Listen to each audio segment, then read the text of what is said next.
তো বন্ধুসকল আপোনালোকক মোৰ নতুন এটা ভিডিঅ'লৈ স্বাগতম জনাইছোঁ। তো আজি হৈছে মোৰ 50 ডে ট্ৰেডিং চেলেঞ্জৰ 6 নম্বৰ দিন। তো আজি 6 নম্বৰ দিনত মই ট্ৰেড ল'লোঁ নে নল'লোঁ, যদি ল'লোঁ কিমান লছ হ'ল বা প্ৰফিট হ'ল, তো সেইটো আজি আপোনালোকৰ লগত আলোচনা কৰোঁ আহক।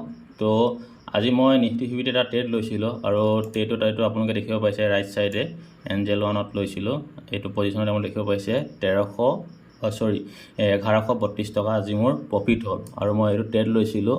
এইটো আপোনালোকৰ 19,650 চিইত বাই কৰিছিলোঁ আৰু মই বাই কৰিছিলোঁ 189 ৰুপিছত আৰু চেল কৰিলোঁ 211 ৰুপিছত।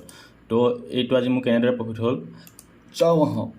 আৰু এইটো মই ট্ৰেড লৈছিলোঁ আপোনাৰ 11:30 আৰু আপোনালোকে জানে মোৰ যি এটা ছেটআপ আছে 9 EMA আৰু ৰেজিষ্টেঞ্চ ব্ৰেক এডাল বিগ বাৰ বনিলে মই ট্ৰেড লওঁ।